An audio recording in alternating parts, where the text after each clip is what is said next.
Good evening, everyone. I'm unmuted. Okay, it's Yo Weiss here from Israel. Tonight's shiur, we're first of all thankful that everybody could join us. We're going to have a shiur given by Harav Moshe Lichtenstein on the topic Kadesh, UrChatz, Karpas, the first three innings of the Seder. This shiur is dedicated in memory of Joshua Mermelstein, Yehoshua Moshe, ben Chaya Rachel, who was a close friend of the yeshiva and passed away recently suddenly, and very extend our deepest condolences to the family. Rav Moshe, I'll pass it on to Rav Moshe to say a few words and then begin the shiur. The shiur will, please God, go about till 1:30 in America time. Here in Israel, it will go till 7:30, and for those that want to stay on later, there could be some time for questions, and there'll be a source sheet as well to be shared. So on that note, bevakasha, Rav Moshe Lichtenstein. Good afternoon, good evening, depending on location, which is a wonderful thing per se. First of all, it's so heartwarming to see so many familiar faces. Kulam nikbitzu ba'ulach through these squares on the screen. I think one of the things that we've discovered the past year is, or maybe I should actually say that a year ago we were such a different place, and I cleaned my kitchen last night, and as I was cleaning, I said to myself, last year I didn't clean.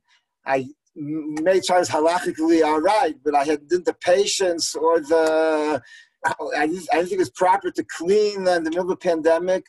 Baruch Hashem, things have somewhat calmed down. I can go back to cleaning chores and to resume a semblance of normalcy. Of course, the tragedy and the loss is still with us, but I do feel that we're in a different place than last year, and it's much easier to have such a shiur like this in Tavshin Pei Aleph, Baruch Hashem. I remarked to my Talmidim the other day that we needed technology to prove to us how much human contact matters. They were literally going crazy when we studied on Zoom and there was a lockdown. They wanted to be in yeshiva at any price, b'chol mechir. And technology, on the one hand, proved to us how much human contact is so necessary. On the other hand, it allows us, alumni, overseas friends, chayalim, to be able to contact, have shiurim, and B'ezrat Hashem B'li Neder, we're going to continue to use Zoom to be able to bring together people to learn together and to bridge the gap. The same technology allows us to bridge the gap and to study together and to engage in Torah Chayim. Also allows us or provides us the opportunity to also engage in avilut and yichum avilim, and the loss of Josh is really, I really feel lost. He became a close friend. I discovered that people support the yeshiva become close friends eventually because the same value system, the same goals. And Josh Zal, he was very big into technology and learning. He was constantly giving us advice and comments and about how to improve the VBM, and he was a constant consumer of the VBM, or maybe consumer is the wrong word, a constant participant, and we made Torah through the VBM, and I'm sure a shiur like this, he would have been natural to have joined us had we not had suffered the loss, and made the shiur be Lilui Nishmato, and really to continue his legacy of Torah and technology combining to make Torah more available and more widespread. So, a final preliminary announcement. I called it Kadesh, UrChatz, Karpas, the first three innings. Given that baseball has no time, an inning can last forever, but this year has a time frame. It's like basketball, and I'm limited to 48 minutes at the moment. So we will devote most of the time to the first and the third elements. UrChatz, I will touch upon towards the end, but only briefly, even though properly built, UrChatz should be the climax of this whole thing, but we'll do that briefly, and don't blink when I get to UrChatz. Okay, having said all this, Kadesh, UrChatz, Karpas, etc., etc. Now, as as you get to UrChatz, right? Kadesh, UrChatz, Karpas, UrChatz, Magid, Motzi, Matzah, Maror, etc. It's clear to us that UrChatz, Magid, Matzah, Maror, Korech are integral parts of the Seder. And that's essentially what the Seder is all about. The story of Yetzias Mitzrayim and the mitzvahs of Pesach night. Kadesh, UrChatz, Karpas, in theory, don't belong necessarily to Pesach, right? Every Friday night I do Kadesh, UrChatz, and maybe Karpas, maybe not. Depends on our menu for that evening. But essentially, it's not unique to Pesach. Kadesh, UrChatz, Karpas are common events. And the obvious question is, to begin with, are these really parts of the Seder, so to speak? Or simply, Pesach night is also a regular Yom Tov. And since it's a regular Yom Tov, so we have Kadesh, UrChatz, Karpas. And really, we should move from there on to have a bit of regular Yom Tov. We then eat bread and Shulchan Aruch. But we're sidelined, sidetracked by the main event, which is Magid. But essentially, the first three elements are preliminary and not an essential part of the Seder. One could presumably think like that, and we'll see in a moment that apparently in the Gemara itself is a debate about that. Of course, the Mishnah in Masechet Pesachim, when the Mishnah begins detailing Pesach night, which is what the 10th parak of Pesachim deals with, so it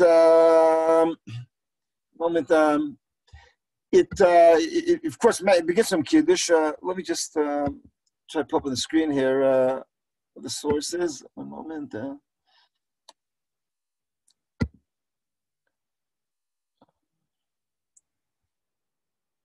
One moment.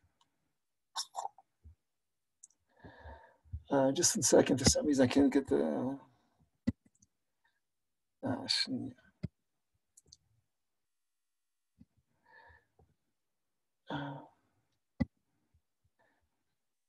One moment.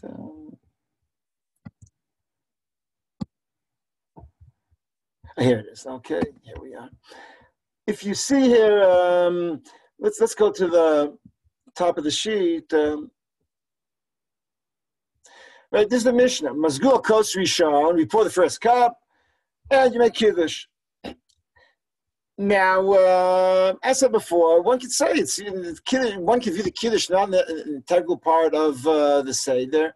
However, here I'd like for a moment to move on to the Rambam's theory, which I think is important to begin with. The Rambam writes as follows. I'm here in source number 4, if you see. One second. I will read the Girsa in the Rambam that I use, and obviously has used for the past 300 years. Seder, no, it's not Sidur. Seder asiyat mitzvot elu bileh chamisha asar kachu, etc., etc. Let me explain for a moment here the structure the Rambam gave to his presentation of the halachot of Pesach. The Rambam has 8 chapters of chametz and matzah. There are altogether 8 chapters. The first 4 or 5 deal with chametz. The 6th one deals with baking matzah, quote unquote, creating and baking the matzah. 7 and 8 deal with what we would call Leil Seder. In other words, with Pesach night. It corresponds more or less in the Mishnah Masechet Pesachim to the 7-8 correspond to the 10th and final chapter of Masechet Pesachim. Now, the Rambam, though, has 2 chapters here, 7 and 8. And that per se, that's fine. He's allowed to devote 2 chapters to any topic he wants to. But the 8th chapter repeats a lot of the material which is represented in the 7th chapter. It's not that the 8th chapter, like he 50% of the material he did in number 7, 50% of number 8. It's rather, the 7th chapter covers basically all the material, and the 8th chapter, to a large degree, repeats it, but in sequence. And this here is the important point. What Rambam does over here is analogous to what he did in Yom Kippur. And let's take a look at that. Source number 5. Seder kol ha'ma'asim shebiyom zeh kachu. Notice once more the parallels between 4 and 5. And once more I emphasize the first word of 4 should be Seder. Seder asiyat mitzvot elu, the sequence of performing these mitzvot. Seder kol ha'ma'asim shebiyom zeh, the sequence of all of the events of Yom Kippur. Kachu. Right, it's a little parallel. Seder asiyat mitzvot, Seder kol ha'ma'asim. Bilel chamishasar b'yom zeh, meaning he tells you the sequence, the time, kachu. This is how it is, and then a colon, and he begins a play-by-play to describe in sequence the events. Now, what happened in Avodat Yom Kippurim? What happened in the previous 3 chapters of Seder Avodat Yom Kippurim? The previous 3 chapters, he gave all the halachot. And then chapter number 4, he gives you a play-by-play. He simply gives a running description of the sequence, what goes on in the Mikdash. And the Kohen does this, he does that, and it's simply, everything's presented in sequence, not thematically, and not organized by topic, carbon A, carbon B, Kedusha A, Kedusha B, but rather by how it's actually performed. And this happens here in Chametz and Matzah. Meaning, first it gives you the 7th chapter, all the details, all the halachot. In the 8th chapter, he describes it to you, Seder kol mitzvot. This is how the Seder, this is the sequence. And just as Yom Kippur, the first 3 chapters tell us that these are the details, the halachic details. And the 4th chapter gives us in sequence. Why is it so important? Because on Pesach, to the best of my knowledge, there is no source that you have to make a Seder. We always talk about right, Lela Seder. We talk about the Seder. But Chazal don't really describe it like that. To the best of my knowledge, there's no basic source in halacha that you need a Seder. Rather, the Mishnah gives us, we have all kinds of mitzvot, so they're presented in the Mishnah in a certain sequence, but there's no source which claims the sequence really matters. In Yom Kippur, it's not like that. In Yom Kippur, it's clear that from the Torah itself, midoraisa, sequence matters. If in Yom Kippur you change the order, you have to repeat. Anything done out of order is disqualified. In Yom Kippur, everything has to be by the Seder. There are psukim, which the Gemara darshans. There's no, in Yom Kippur, it is crucial. Now, the Rambam is clearly drawing an analogy here between Yom Kippur and Pesach. Meaning, the Rambam believes that in Pesach also sequence matters. Or to put it differently, there's a Seder. Seder asiyat mitzvot b'leil chamishasar. The sequence of performing these mitzvot on the 15th of Nisan is as follows. Okay, so, and as we noticed, there is the sequence matters. Now, where does he begin from? He doesn't begin from Magid, but Tchila mozgim kos lekol echad ve'echad uvarech b'orpi hagefem kiddush hayom uzman l'shoteh. So the sequence begins with Kiddush. In other words, the Rambam believes that there is a Seder. There really is there's a program, and the program begins with Kiddush. Kiddush is not a preliminary part. It is the program itself. In other words, the program, the Seder, begins with Kiddush, and not afterwards. Seder kol ha'ma'asim shemitzvot kachem, and he begins with the first course, which is Kiddush. Now, the Rambam, of course, this is interpretation. He's assuming that when the Mishnah already says mazgulo kos rishon, so that means this is the beginning of the program of Pesach night.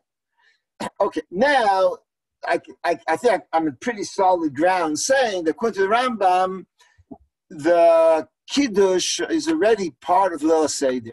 It's not, as I said before, a preliminary stage or a matir to allow me to eat later on.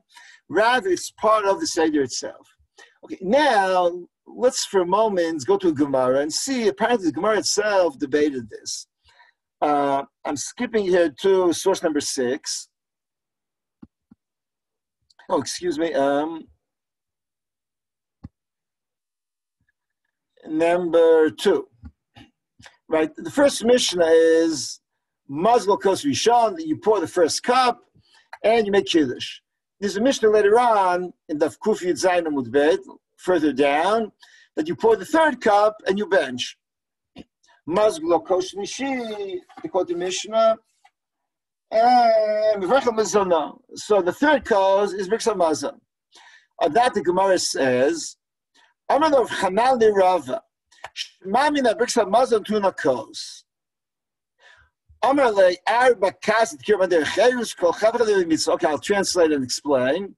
Rav Hanan said to Rava that from this Mishnah we can derive a halacha. Or, to put it differently, we can decide a machlokes, a debate from other places. Meaning, the Gemara discusses in a few places whether there's a requirement to bench on a kos. The same way you make kiddush on wine, the Gemara has an opinion that you have to bench on wine every time you bench. And it's unlike nowadays, we do this only in festive occasions. But there's one opinion in the Gemara, every standard benching requires, the same way every standard kiddush requires wine, every standard benching. Every time you make Birkas Hamazon, you need some wine to take a bracha upon it. Rav Hanan wants to deduce from the Mishnah here that Birkas Hamazon requires wine. Why?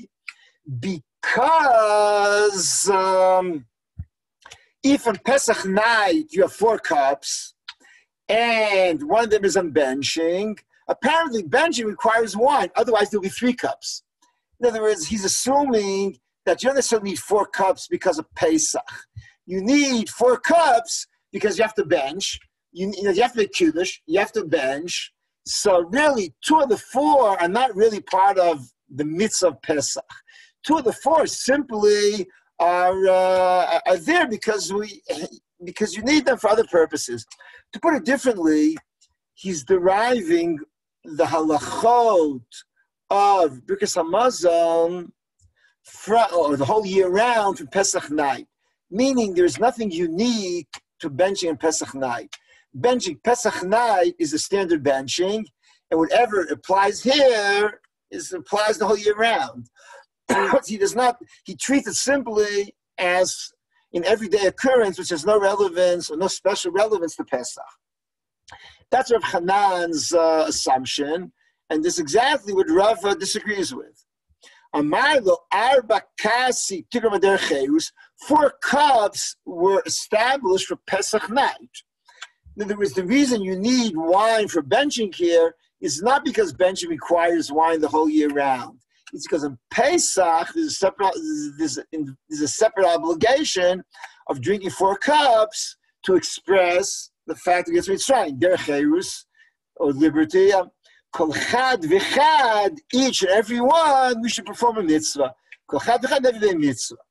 Okay, now I can say the following. Rav Hanan certainly thought that there are parts of Pesach night which are not part of the Pesach program. They're simply there because it's necessary to bench. Right? In the same way, it's necessary to do other things. It's necessary to daven ma'ariv, right? So you have to daven ma'ariv Pesach night. It's necessary to bench. You have a cup, but it's not an essential part of the Seder. Rava disagrees. Now, it is not clear in Rava's presentation only the fact that you drink, or also the text of Birkat Hamazon. And now, because of time limitations, I will make an assumption over here. Namely the following. There's a very famous passage in Rav Elva's Chidushim and the Rambam that there's a dual mitzvah every time you drink the 4 kossos. There's one mitzvah is to recite a text. The other mitzvah is to drink wine. To drink wine as an expression of cherus, joy, freedom, etc. And there's another mitzvah to recite a text. The same way we say a text in Kiddush, the same way we make a bracha on Sheva brachas, etc. Now, so at the moment I'm taking this axiomatic. I think he proves it convincingly, and Okay, now, if there indeed is a dual mitzvah, so apparently, or it's reasonable to assume that the text of Kiddush, according to Rava at least, according to Rava, Chazal came and said, there are 4 kosot, let us perform a mitzvah on each and every one. There are 4 kosot which were established for Pesach night, and each and every one you do a mitzvah, meaning in each and every one, not only is there a mitzvah to drink 4 cups, in each and every one, there's a mitzvah to recite a text which is relevant to Pesach night. Or to put it differently, according to Rava, unlike Rav Hanan, the text of Kiddush is integrated into the Seder. Now, why is this so? So from one level, it's very easy to answer. Right? Kiddush talks about Zecher Yetzias Mitzrayim. Right? Kiddush has the element of Zecher Yetzias Mitzrayim, and therefore, I mentioned Yetzias Mitzrayim in Kiddush. I mentioned Mitzrayim in Kiddush, so the text takes on special meaning or added relevance on Pesach night. This is a point that the Rav spoke about often, and it appears in his Haggadah, in the Haggadot of his, which were published by various people. All of them bring this down. It was one of his basic points. However, I'd like to add here an additional point. It's not simply that we mention the phrase Zecher Yetzias Mitzrayim. That matters, but it's something much more basic, I think. And here we have to go back to the 4 Lashonos of Geula. Right, what was Moshe Rabbeinu told when Am Yisrael, because Baruch Hu gave him the master plan for leaving Egypt. Right, what is basically the plan for Yetzias Mitzrayim? So there are 2 elements, or there are 2 goals to be achieved. Right, strategically, Yetzias Mitzrayim comes to achieve 2 goals. Votzeiti, v'itzalti, v'ga'alti, v'lakachti. Right, goal number 1 refers first and foremost to rescuing us from the oppression. Am Yisrael's suffering. There's suffering, there's death, there's genocide, there's oppression. Am Yisrael has to be rescued from the oppression. V'itzalti etchem mitachat tzivot Mitzrayim, from the suffering in Egypt. And that is, that's number 1. But there's something else, which is what's v'lakachti etchem li la'am. Yetzias Mitzrayim is the election or the choice, or the bechir of Am Yisrael. Am Yisrael was chosen, or the promise to Avram Avinu was that he will establish God's people. This was achieved in Yetzias Mitzrayim, or more accurately, in tandem with Yetzias Mitzrayim, in tandem with Ma'amad Har Sinai. And when Chazal tell us the halachot of Gerut, right, of conversion, the source is Yetzias Mitzrayim and Ma'amad Har Sinai. Chazal derive in the Gemara and the various stages of Gerus, converting to become Jewish, from what Am Yisrael underwent in Egypt and the Ma'amad Har Sinai. In other words, Yetzias Mitzrayim is Bechiras Yisrael. V'lakachti etchem li la'am. And it's an interesting question. Basically, like you could say, these dual elements, basically, you can see them threaded through the whole evening. The mitzvot, the passages in the Haggadah. Just to give a quick example, Korban Pesach.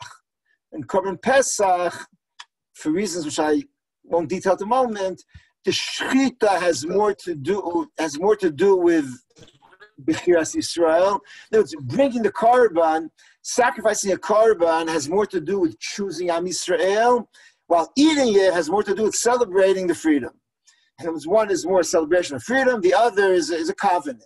The covenant is bringing the korban, that's Bechira, and the covenantal element. The other, eating it, is more celebrating simply the fact that we are no longer suffering and we are free people. Now, what's the whole point of Kiddush? Now, I mentioned before the Arba Shon Geula. Let me quote another pasuk. A pasuk which you're all familiar with. Ani Hashem Lokechem asher tzesi eschem eretz Mitzrayim lios lachem Elokim. We say every day in Kriyat Shema, right? I took you out of Egypt. Why? Liyot lachem le'elokim. Meaning, it's not only, I didn't take out of Egypt to rescue you. I took out of Egypt, liyot lachem le'elokim, and you will be my people. Or put differently, Kili b'nei Yisrael avadim. B'nei Yisrael are God's people, right? They're subservient to Kadesh Baruch Hu. Asher avadayhem, asher tzeitu tam eretz Mitzrayim. They're my avadim, right? Because I took them out of Egypt. In other words, B'chiras Yisrael and Yitzias Mitzrayim go hand in hand.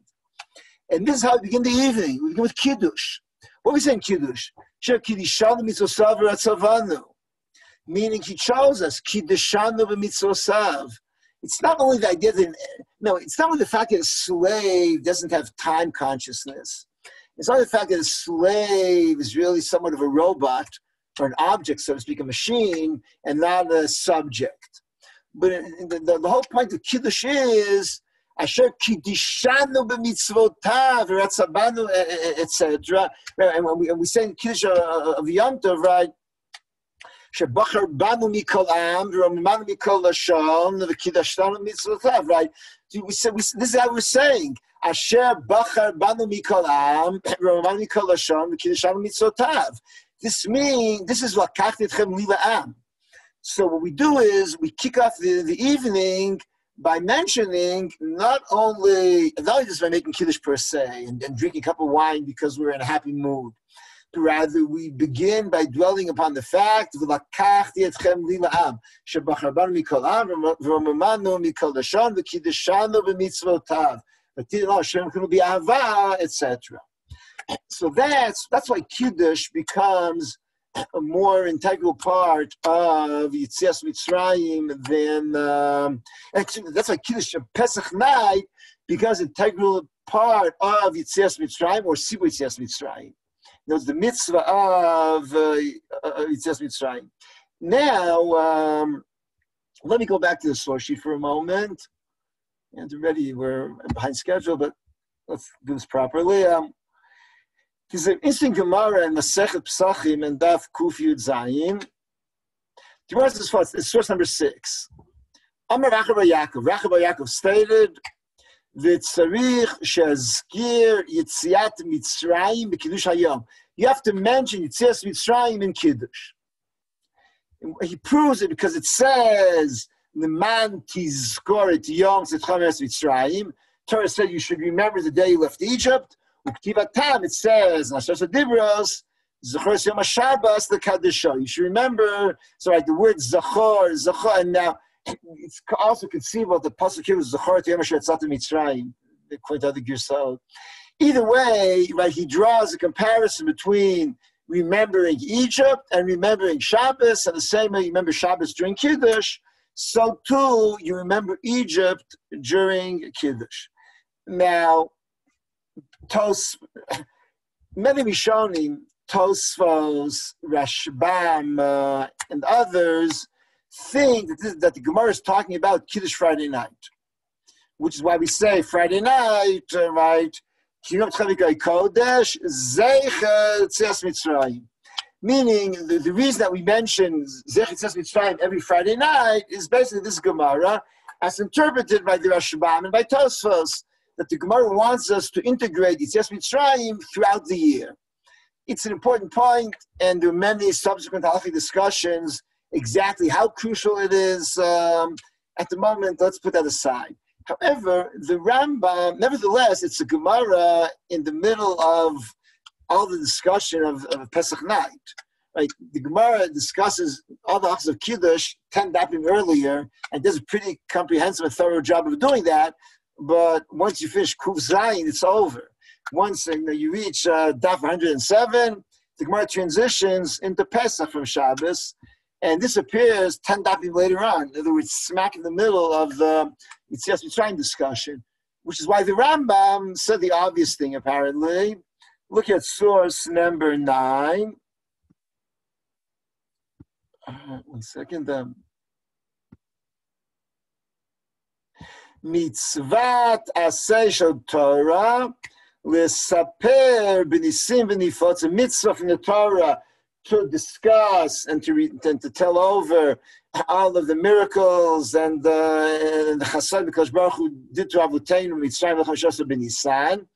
And he quotes the pasuk Zachor et hayom azuz Mitzrayim. Remember the day they left Egypt. The same way it said, Kosher Ne'emar, Zachor et Yom Shabbat. The Rambam is clearly interpreting that Gemara.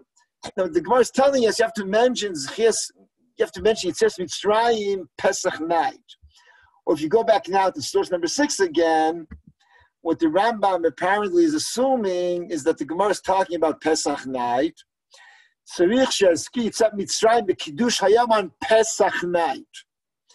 In other words, the whole year round, apparently, there's no need to mention Yetzias Mitzrayim, but the Gemara is coming to tell us, even though the whole year round there's no need, unlike our custom, nevertheless, on Pesach night, there is a need, because this is part of the mitzvah of Kiddush on Pesach. By the way, the Chida already pointed this out, and it's convincing.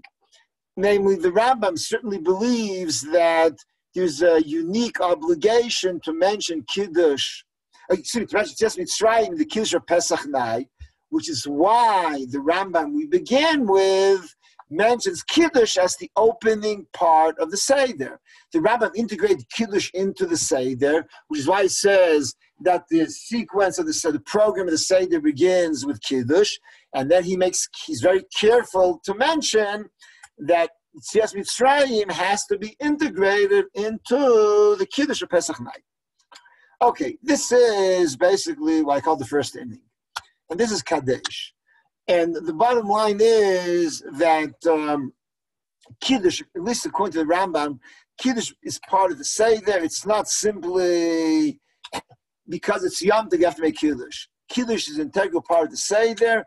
And we begin from the get-go, we begin to discuss Yetzias Mitzrayim and its implications. I should add, of course, that a good deal of part of the Seder discusses the events that transpired in Egypt. Part of the Seder doesn't discuss the events, rather it dwells upon the implications. And interestingly, the Rambam there that I quoted before in source number 9, this, according to the Rambam, this is the source for the mitzvah Yetzias Mitzrayim. The source is not V'gadat el Levincha. Right? Normally, we assume the source is V'gadat el Levincha. You relate to your child the story. You'll tell over the story. The Rambam uses the pasuk Zachor Tayom Hazeh Shetem Mitzrayim. What's interesting is that pasuk is mentioned about telling the story when you arrive later on in Israel. When you arrive in Eretz Yisrael, you tell the story. What's more important is the verb Zachor has a strong connotation of self-reflection. Right? Vigadata means tell a story. Vigadata means to simply tell the story, just simply to relate, to give a play-by-play what happened in Egypt. Zachor means to think about the implications. What Zechira really means to understand and to have a consciousness. It really means to create. Put differently, Zachor is more in the present. Vigadata is you tell what happened in the past. But Zachor is you have a consciousness in the present, and in the Rambam, it's a point my father used to mention every year at the beginning of the Seder, this Rambam of Zachor, that the Rambam inserts more of an element of self-consciousness and implications, and not only just telling over the story. And this is why we begin with Kiddush. Kiddush is the ultimate implication of Yetzias Mitzrayim. Okay,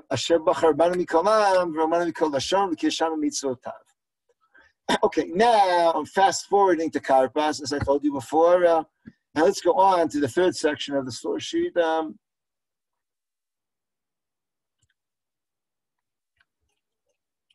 Okay, here we are in number 32. The Mishnah describes, now in the source, it's we've jumped from 9 to 32. In the Mishnah, it's a few lines. In the Gemara, it's a few lines. Okay, if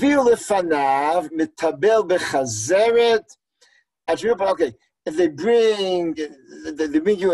bring to you some vegetables, and you dip them in chazeret or whatever, until you reach paperta pat. Paperta pat are appetizers.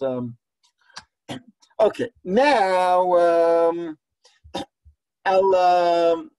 the Gemara begins discussing here. The Gemara gets into a pretty complicated discussion, which deals with basic principles of mitzvot, which I will not bog us down at the moment. But if you look at number 33, so the Gemara begins with a discussion of a major halachic concept, and let's skip all of that. Fine, the Gemara says as follows: if you don't accept what was said before, so why do you need Karpas? Because why do you need a double dip? Number one is Karpas. Number two is maror later on. You dip the maror in the Harav, you dip the Karpas in whatever you dip it. So why do you need hide the bin and trey tibule? Why do you need two dips? Trey tibule. Ki heichi to have a carry the tinokos. It should be a sign. Tinokot mean children, doesn't mean babies. Tinokot in Chazal usually like Tinokot Shabbat Rabban mean children who go to school. It doesn't mean 2-year-olds. You dip twice, or you serve. You have both Karpas and Mara. So the young children should know that this evening is unique and different. Okay. Now the Gemara continues, and the Gemara discusses the need to bring two. What do you bring? You bring two tibul. You bring two tavshilin. What do you bring? Two tavshilin. The Gemara. Let's continue here. My shnei tavshilin. So there's all kinds of opinions here, including rice and other vegetables. Or fish and then eggs or what? Okay, now what's over here? I'd like now to dwell upon an important point. But once more, and which is the following: the Gemara describes various events which are done, let's say, on purpose to pique the curiosity of a child.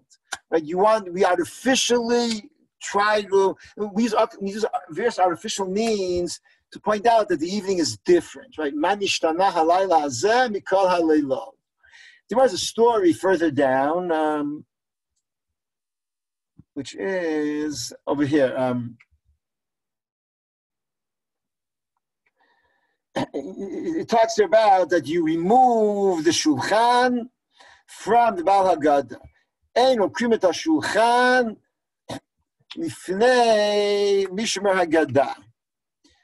Lama okrim et hashulchan. Why do you remove the shulchan? For a moment of explanation, right? Shulchan was a tray, right? In the time of Chazal, they didn't quite have tables, but we have tables, and they didn't have dining rooms like we have dining rooms. You have to think of a tray. That you okrim et hashulchan means you move the tray. Nowadays, you move the kaira from the table. So the Gemara tells the following story. Why do you remove the tray? The children should notice and be puzzled and ask you why. And that's the following. Abaye was a Talmud of Rabbah. He was in Rabbah's Seder. He noticed that they removed the table and the tray. Chaza the kamali taka, mikame taka is a tray. We still haven't eaten. Atu kamekri taka mikaman. It's like a waiter in a wedding hall that they're removing the food before you actually have time to eat. And Abaye was obviously perplexed. Amarle, Rabbi, perfect, like bullseye. Your question is instead of manishtana, you've noticed that something here is strange. Of course, I was a child. Or actually, you would remove the kaira, and one of the children would then ask, "Why are you doing that?" And the answer would be, "Kadesh yeshua tinokot," and then of course he'd be insulted, and it would take 10 valuable minutes to calm him down because he'd be insulted that you tell him that you do it in order to yeshua tinokot. But what's going on over here? To explain this, I'd like now to basically draw a distinction between this and the care of Karpas. What over here, it's really an artificial trick to point out the uniqueness of the day. What's going on here is as follows, right? The child notices there's a festive meal. And, right, you set the table, and you serve, right, and presumably you serve appetizers, and he has a tray, he's washed, he's ready for a meal. Now, when you remove the tray, it's artificial. No, it's like this, right? So what's happening? In a sense, you're stealing his meal. And he's sitting down. Think for a moment that we would, you invite Shabbos guests, you'd set the table, you invite for Kiddush, you would make hamotzi, and then you take away all the plates. In other words, instead of serving gefilte fish, you would take away all the plates. Obviously, the guest would be very surprised. And this is what's happening over here. What's really happening is you're bringing, like you make kiddush, you wash, in this case, not for bread, they used to wash, and they used to wash also for vegetables. You wash, Kadesh, UrChatz, right? And what's supposed to happen, of course, is Karpas. Or you take a little Karpas, and so you have appetizers, and after you finish the appetizers, obviously the next stage is a meal. And instead of serving the meal, you begin to clear off the table and take away everyone's trays. And if they used utensils, which I doubt they did 2,000 years ago, you would take away the utensils as well. In other words, what you're doing is you're basically clearing off. Obviously, the katan will be very upset and surprised. And then you say to him, now, it's a care, but of course, only a care. You want to tell the katan, listen, you want to eat, you got to hear the story, right? Think from about dinners or bar mitzvahs, right? You make sure the drasha is before the meal, because otherwise the people won't stay for the drasha. So you take away the table, and you tell the katan, this is not just this is not another Yom Tov meal. It's a kera that the katan should realize that the meal and the story go hand in hand. And before we tell them it's a unique evening. It's an evening which requires study and experience. And we tell the katan, okay, we've taken away the table because we're going to tell the story. But obviously, there is something artificial over here, which what the Gemara says, you take it away only from Baal Haggadah. Because it's really a sign to tell the katan, don't worry, there'll be a meal, but there has to be a story first. So you take it away from the Baal Haggadah alone, because he's the one in charge of telling the story. Now, this is what happens over here. What's happened by Karpas? So let's now for a moment go to the Rambam. Source number 35.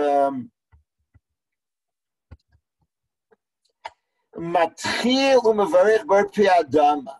V'lokeach yerek u'mitabel oto becharoset. He makes bar pi adama.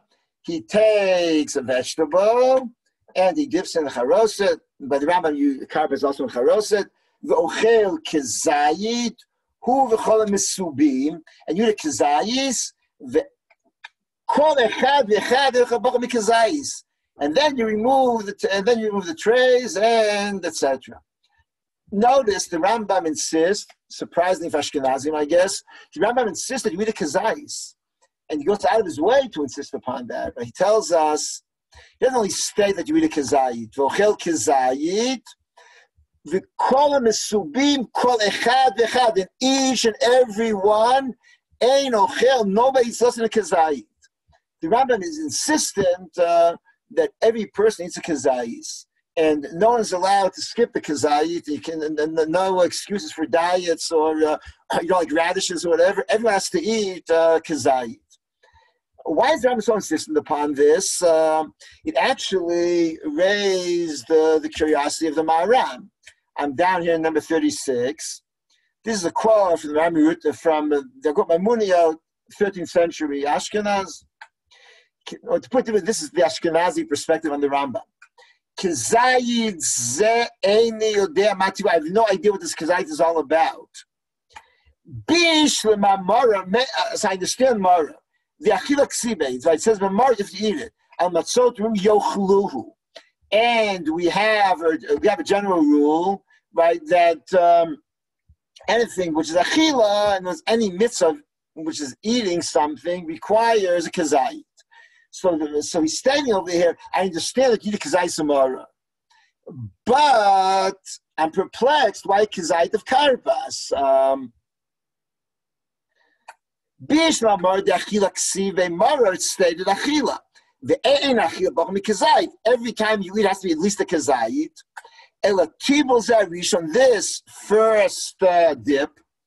Eino ela tmiat tinokot. It's only to make children curious. So yishalu, it's simply to make them, to cause them to ask questions. Ubechal dusagi, for that, anything, a small amount, right? Even a small, tiny amount is good enough, because all you have to do is make a bracha, a bar adama, and the bracha doesn't require kizayit. You can make a bar adama even on a minute amount. Now, then he begins to discuss the question, yes, bracha, no bracha, I'm leaving all that aside. And then he continues, the Yerek Rishon, the first one, and therefore he's very, very surprised by the Rambam. And then indeed he quotes, Maram Katav, Horash, Einzach Kazai B'Tibul Zeh. You go to Rabbi Rutenberg that you don't need a kazayit, and that's what most Ashkenazim do nowadays. Most Ashkenazim do not eat a kazayit. However, the Rambam insists on a kazayit, and by the way, the briskers all eat a kazayit because of the Rambam, and my children are very glad to be briskers, and once a year, in Karpas, they're very glad to be briskers, but by more or less so. But at least in Karpas, they're very appreciative that they get more kazayis or 2 or 3. And now, what's the Rambam's point? It's a good question. What is that Gosram is asking? He's asking, why need kazay for Karpas? Open the Karpas is to be strange. The answer to the Rambam is, of course not. I think the Rambam has here is a whole different concept of Karpas, right? Basically, the idea is very simple. The idea is to have a festive meal. Ask ourselves for a moment, right? In our contemporary situation, how many, when do you go to a meal in which is a smorgasbord and then a meal? It's usually on festive occasions, right? Weddings, dinners, bar mitzvahs, things like that. On a day when you eat, like I'm going to eat supper soon in a few minutes, no smorgasbord, and I'll be lucky if we just have a regular meal. The whole point of Karpas, right? You don't serve Karpas on a day in, day out basis. You serve Karpas for festive occasions or state dinners, things like that.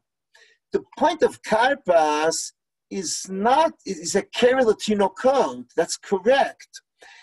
But what's the point of a Keri Latino code? A Keri Latino code is not to tell the Tinoco, oh, there's a strange evening that we're going to start a false start, or it's a strange evening we're doing things double. No, the point of Hekera here means it's inherent, it's intrinsic, meaning this is a very festive meal. When we remove the tray, that's really an artificial heker. That's to do things not the way they should be anticipated. Over here, it's simply to establish the fact tonight is not a regular supper. Tonight will be a festive meal. Tonight we'll feast. And in a feast, it's proper to have appetizers before you serve the main meal. Simply, these are the hors d'oeuvres before you want to wash and begin eating. And the whole point of according to Rambam, the whole point of a Keri Latino code, it's like standing on your head and telling the kid, oh, look, it's a very strange evening tonight. It's rather to make it into a very festive occasion. And in that regard, it's the Hekera here and the Hekera when you use the tray are different Hekerot. Let me add here an observation in the Netziv, which is important. The Netziv writes in his Agada that Shulchan Oreich is an essential part of the Agada. It's not that, you get to eat a Yom Tov meal, and if it's 11 or 12, if it's midnight, and so you're hungry, so you eat, after all the matzah, you're able to eat to get some soup also. It's rather, the whole point of Pesach night is to celebrate Yetzias Mitzrayim. He says a festive meal is part of celebration. What's more, think about a bar mitzvah or think about a dinner. You have a program and you have a meal.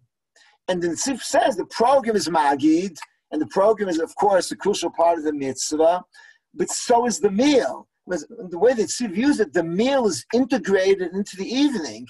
And if you have a brisker Seder, meaning that you talk for 3 hours, and you eat matzah for half an hour, and then you eat the kneilach for 15 minutes, then Tzif would disapprove of that, because the meal is an essential part of the Seder. And this begins not by the Shulchan Aruch, it begins with Karpas.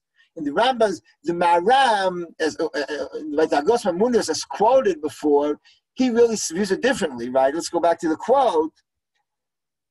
The Yere Eino Latmia Tinokot, Latmia Shishlo Tinokot. It's to cause wonder and amazement. Ubechol Dusagi, right? Even any small amount suffices. But the Rambam views it, no. The Rambam says this is a meal. And Karpas is part of the Sudas Cherus. It's part of celebrating the freedom. And for that, you have to eat a kazayis. Otherwise, you're not participating. It's like seeing a guest who doesn't want to participate in the appetizers only later on. No, you have to be a full-fledged participant in the entire event.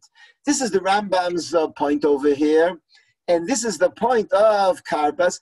And now I think the important point is to recognize that essentially Hekeri Latino code means different things. One of them really is to get the curiosity and to ask questions.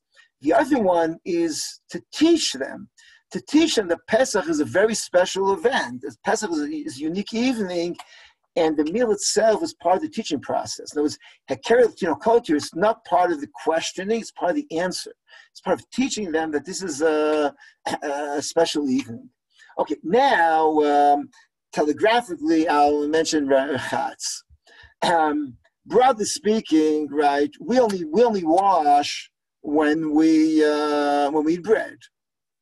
In time of Chazal, you would wash really for three different occasions: eating bread, eating truma, or when you eat anything which is moist, pickles, olives, a salad which a salad with oil in it, anything like that. Let's take pickles. That's a good example. Right? Eating pickles, you have to wash. Presumably, it revolves around the halachot of Tum and Tara, and that's why nowadays we don't do it anymore. Nowadays, essentially, if I'll state this for 20 seconds, with Tosfos same Pesachim, and which is very reasonable, though it's not agreed upon everybody, Tosfos tell us that there are two reasons to wash. One is as part of Kedusha, Vitkadishtem, Vitem Kedoshtim. Vitkadishtem is my Mishanim. Part of the Kedusha is is washing for the meal, is basically differentiating yourself from the animal world, from the world of from the non-human world. Human beings have hygiene, they have meals, they wash, and this is Kedusha. That tells us say when you have a real meal, namely you wash and bread. For vegetables, which I said like pickles and olives and the like, tells us say that's only because of Hilchos Tumah V'Tara. It's only because you have to be careful not to contaminate with Tumah the food. Nowadays we no longer take that into account, and therefore nowadays nobody washes before they eat vegetables which are pickled vegetables, etc. That's what Tosfos say. The Gra thought that you should wash. According to the Gra, every time you eat pickles you should wash. I don't know anyone who does it, but the Gra thought so. The Mishnah Berurah recommends l'chatchila, but nowadays it's not. That's not the custom. Why though? And that raises the obvious question: why all of a sudden Pesach, and the Tosfos tell us, why do you do UrChatz? Because Karpas, you dip. Right? Karpas are dipped vegetables. You dip them in charoset, or you dip them in water. And if you dip them in the melach, so every time you dip this, so you need to be notel yadayim for davar shetibulu b'mashke. Meaning, anytime you have moist vegetables, or any food actually, not only vegetables, you have to wash. And that's why we do it. So, and that's why we make a bracha. We don't make a bracha because this is not the normal tilas yadayim. So the obvious question is, the whole year round we neglect it. How come all of a sudden Pesach night we come from and we decide to all of a sudden to have this chumrah? You know, if the point is that the whole year round we don't give a tuam v'tara, Pesach night is the same thing. So indeed, people struggle with this. If you look later on, I don't have time to quote it now. If you look later on in the source of the Chok Yaakov, he deliberates and he tries to understand why in Pesach do we have a chumrah the whole year round that we totally neglect. And he said Pesach is unique, so he says, hey, what about Seder Tshuva? So it remains a problem. Right? My father used to tell me, if I remember correctly, the Pesach night, I think it's the name of the grub. I've never found it in the grub. The Pesach night, we want to behave like Yeshua in Beis HaMikdash. Beis HaMikdash, they would be given to a Torah. What I'd like to suggest here, and telegraphically, is the following. The whole year round, as Tosfos say correctly, when you eat pickles, it's only a problem of Torah. It's a problem of the halachot of Torah applicable nowadays? No. So therefore, the whole year round, we don't do it. But in Pesach, but what do we do the whole year round? We wash for a meal. When you have a meal, you wash the whole year round. That's the point of you wash every time you have a meal. The point though is when you eat an orange, if you wash an orange, if you wash an apple, so that's not a meal, that's a snack. So you wash only because of Tuam v'Tara. Nowadays we don't do that. However, now here one quick point. The word lechem in Tanakh often means a meal, not bread. I'll rain down upon the man is not necessarily bread, right? The man doesn't come from a bakery. It means food. The word lechem, its primary meaning probably means food. Rabban and Ibn Ezra debated in that pasuk, but lechem often means hamutzi lechem min haaretz. What I really saying is the whole meal. That's why you make a hamotzi on bread. It's not that the whole meal is covered by bread. But the hamotzi lechem min haaretz means you talk about the whole meal. That the meal itself, the hamotzi lechem means he provides us with an entire meal. And the word lechem means often seudah. Okay, now, the whole year round, we make the tilas yadayim only on bread, because that's why we have a meal. However, Pesach night, the appetizers become part of the meal. Right, according to this, in theory, if you have a bar mitzvah or a dinner, you should also wash before. But in Pesach night, we have a statement. The statement is, unlike the whole year round, which is a regular, everyday dinner, on Pesach night, it's a festive affair. Pesach night, we serve, it's a catered event. On Pesach night, therefore, the meal begins it begins with the appetizers already. It begins with the smorgasbord, or Karpas. When it begins with Karpas, and this is the beginning of the meal, for that you have to wash, or UrChatz. Now, if this theory is correct, and so forth, this is not Tosfos, you would then have to make a bracha. And this theory would lead to the idea that you should do, now, minig agros to make a bracha, indeed, for other reasons, though. But according to this theory, you would have to make a bracha. We don't, because halacha l'maisa, we adopt Tosfos' theory that it's not for that. But if you take the suggestion, you would indeed have to make a bracha on that. But I just like to suggest that on Pesach night, we establish the whole sequence to live up to this point. UrChatz, because it is indeed the beginning of the meal, and because the beginning of the meal, we incorporate this into the Seder. I said before, Kadesh is incorporated, and so is UrChatz and Karpas, because they're part of the whole festive element.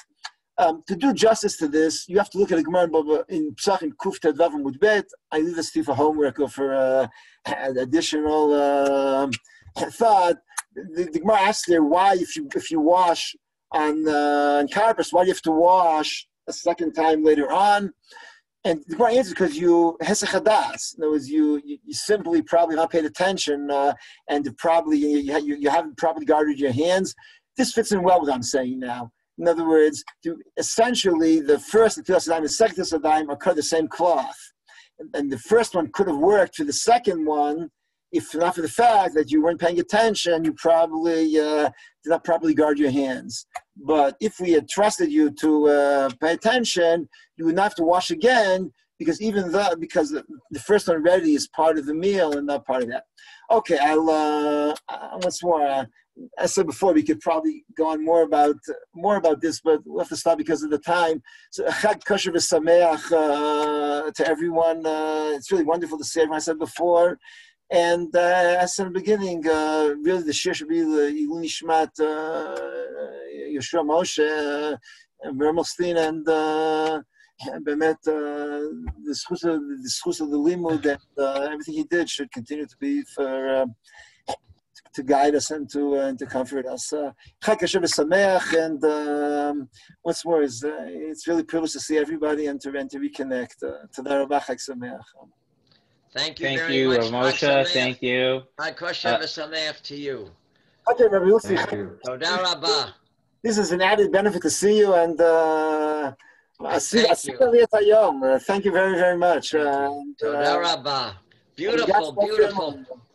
I'll never wash the same way again. Chag Kosher v'Sameach.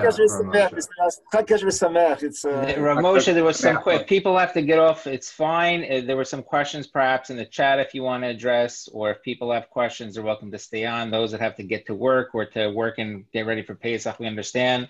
Rav Moshe can stay on for a few more minutes. I'm assuming. I don't want to get you in trouble, Rav Moshe, if you have to go also, but there were some questions, and I know that, if you have a couple more minutes.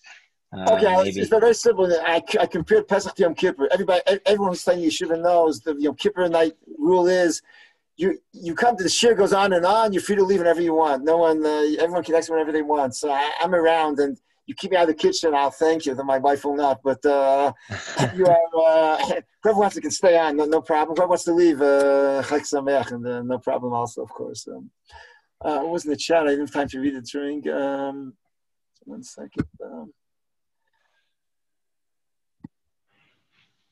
1 second.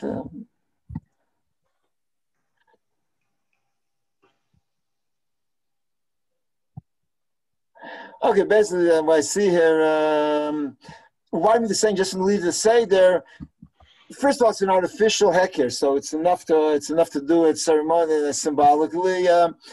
Secondly, as I said before, I think the point is really to tell the kid that there'll be a program. And the program will be run by the head of the Seder. And it seems the Gemara that you remove the kaira from Korei HaGada. The Korei HaGada is the person who will lead the program. So that's, I think, why dafka from him. Regarding Zachar, I agree. In other words, I don't want to get too much into the diktuk, but the whole point of Zachar and its unique grammatical expression is exactly to talk about some kind of ongoing consciousness, and which is very interesting why the Rambam chose Zachor. Okay, I think I've dealt with the chat. And let's talk other questions about Kashan.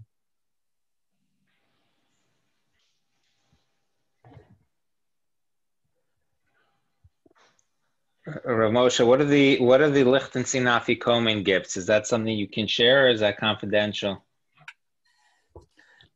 There are many stories. I'll just tell you the best story. It's about my brother Yitzchak, actually. He was one year, okay, don't leak this to should I stop the recording? He was one year, he stole Afikomen, and he told my father that he wanted to stay up all night learning with him after the Seder. Now, as my father said, of course, he knew in advance his plan, so he slept well Erev Pesach. My father was unaware of the plans, and he did not go to sleep because he was busy organizing the house. But anyways, at some point, my father said to him, look, if your demands are too great, I'll take matzah. I'll go to the kitchen, take out matzah from the box. I'm not hostage to the afikomen. So Yitzi looked at him with a big smile and said, I stole all the matzah in the house. Of course, my father's quite pleased. When your child wants to win all night with you, you're pleased enough. But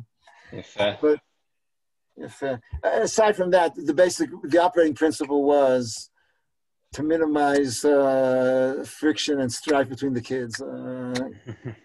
Totally to eliminate is impossible, but for instance, they gave afikomen to everybody, even those who didn't steal, because I think that they didn't want it to be a winner take all, and everybody else is angry, upset.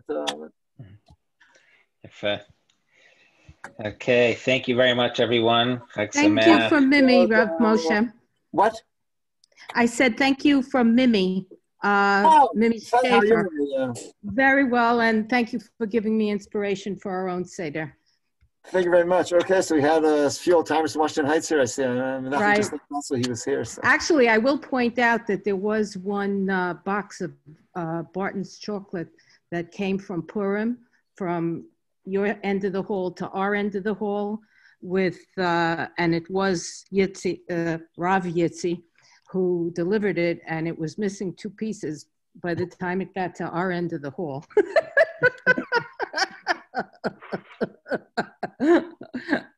Please give everyone, especially your mother, a good Pesach from our family.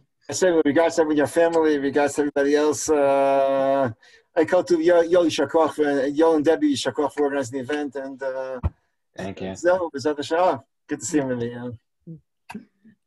Okay, Michael, good to see you from Chicago, and I see a lot of people here. Okay, I'm gonna shut it down, and we'll have a recording and share.